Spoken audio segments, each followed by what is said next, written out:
සුබ සන්ධ්‍යාවක් හැම දෙනාටම. මම මේ වීඩියෝ එක කරන්න හිතුව ඇත්තටම මම දැක්ක එක්තරා YouTube අවකාශයේ මේ රජයේ නිවැදනයක්. ඒ නිවැදනය සඳහන් වෙනවා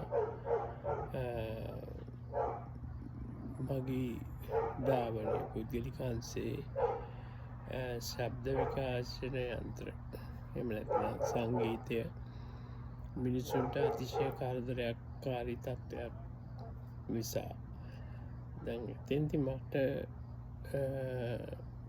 මේ හැඟී ගිය එක කාරණයක් තමයි මේ ඒ කියන්නේ ශබ්දය අඩුවෙන් සංගීතය දැම්මට කමක් නැහැ කියන වගේ හැඟීමක් ඒ ප්‍රකාශනය තුළ අන්තර්ගත වෙනවා. ඇත්ත වශයෙන්ම කියනවා නම්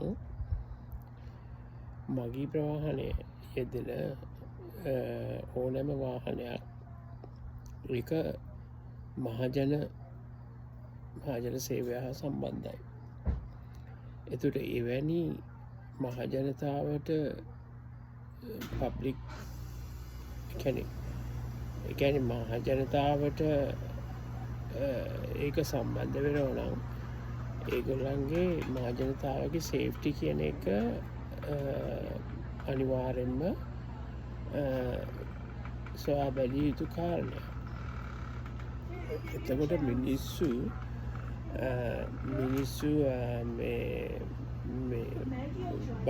බස් එක යනකොට මිනිස්සුන්ට අවශ්‍යයි ඒගොල්ලන්ගේ පෞද්ගලිකත්වය. එහෙම නැත්නම් ඒගොල්ලන් ඒ ගමන යන්න ඕන කිසිදු කරදරයක් නැතිව. එතකොට දැන් ශබ්ද විකාශන යන්ත්‍ර පාවිච්චි කරනවා නම් එහෙම නැත්නම් සින්දු දාලා තියෙනවා නම් ඒක ඒ මිනිස්සුන්ට හිරිහැරයක්. කිසිම ආකාරයකින් ශබ්ද විකාශන යන්ත්‍ර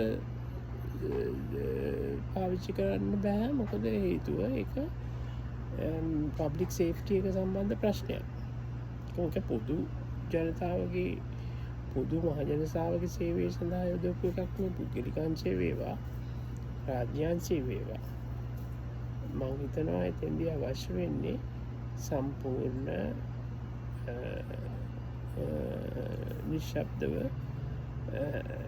නිශ්ශබ්දතාවය අවශ්‍යයි. දැන් මට මතකයි මම ගිය වතාවේ ලංකාවට ආපු වෙලාවේ මම කඩවතේ ඉඳන් ගාල්ලට ගියා මගේ සිස්ටර්ගේ ගෙදර ඉඳලා. එතෙන්දී ඒ ඩ්‍රයිවර්ට ඕන විදියට දානවා සින්දු බජව දානවා. ඒක කොහෙත්ම මට හරි කරදරයක්. ඒක මට ඒක කරදරයක්. ඒක ඉතින් ඒක ඒ වගේ බොහෝ දෙනෙකුට ඒක කැමති සමහර අය කැමති වෙන්න පුළුවන්. නමුත් ඒක නෙවෙයි එතන වැදගත් වෙන්නේ. ඒක අනිවාර්යෙන්ම තහනම් කළ යුතුයි. කිසිදු සංගීතයක් අවශ්‍ය නැහැ. දැන් අපි මම තව කරුණක් කියන්නම්. දැන් මගේගේ දැන් මට එහා පැත්තේ ඉන්න මිනිස්සයා මොකක් හරි ඉයර්ෆෝන්ස් පාවිච්චි කරනවා නම් එයා සංගීතය පාවිච්චි කරනවා නම් එයාට අයිතියක් නැහැ මට කරදරයක් වෙන විදියට සින්දු දාලා සද්දෙන් ඒ සින්දු අහන්න. මොකද ඒක මට කරදරයක්. අන්න එවැනි සත්‍ය අනේ ඒ තත්ත්වය පිළිබඳ අවබෝධයකින් කටයුතු කළ යුතුමයි. මම හිතනවා මාර්ගස්ත මගී ප්‍රවාහන ආයතනය මේ පිළිබඳව දැඩි අවධානය යොමු කරන්න ඕන. මොකද අපි ඊටාම ක්‍රමානුකූලව පබ්ලික් සේෆ්ටි එක කියන එක පබ්ලික් ප්‍රයිවසි කියන එක කෙරෙහි අවධානය යොමු වෙමින් ඉදිරියට යන රටක්. ඉතින් මේ නිසා මම හිතනවා මේ පිළිබඳ දැඩි අවධානය යොමු කළ යුතුයි කියන කරුණ ගැන සඳහන් කරන්නයි මම මේ වීඩියෝ එක කරේ. බොහොම ස්තුතියි.